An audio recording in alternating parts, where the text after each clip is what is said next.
Hi guys, today I'm gonna cook mac and cheese. It's my favorite food I ever tasted.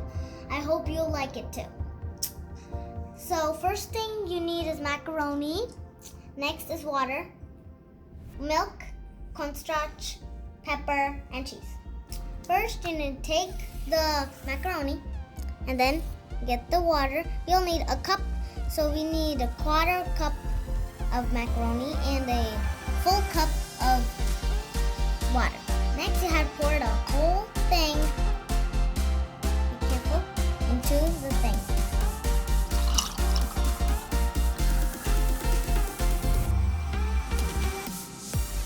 Always ask for parents, don't spill like me, okay? I'm already making a big mess.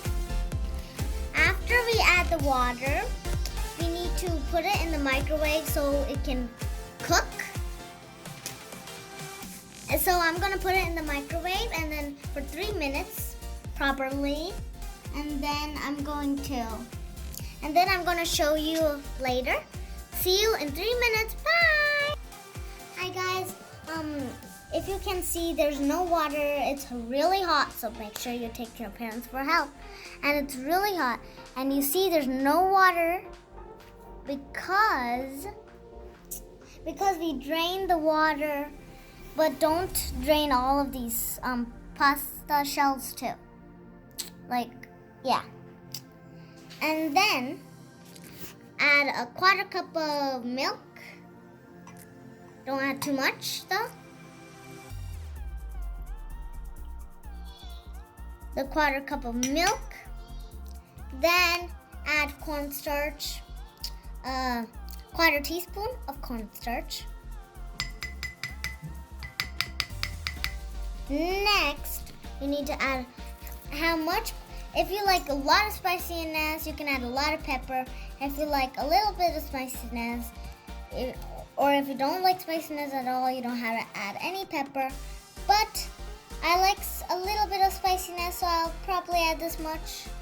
Yeah, I'll add this much. For mine taste, but for you taste, you can add and how much you need. Next, you need taste cheese. I know you'll need salt if you have unsalted cheese, but I have a lot of salt in my cheese, so I'm gonna add a few drips of cheese, how much I want. And then I forgot I need more salt cheese because I like cheese. But you can add how much you want. Also add a lot of salt, please, or if you only have unsalted cheese. Just a reminder. Now I need to put this in the microwave so the cheese can melt. Now I'll put it in the microwave. See you after maybe ready. And finally, it took around 2 minutes to microwave, and also I add a little more cheese in it and a little more pepper in it. Now it looks delicious and I'm ready to eat it. Let's try it. Taste how it tastes. I really think it will taste good. It tastes so good. I hope you try it out and also ask for your parents for help. And safety first, please. Bye. See you in the next video.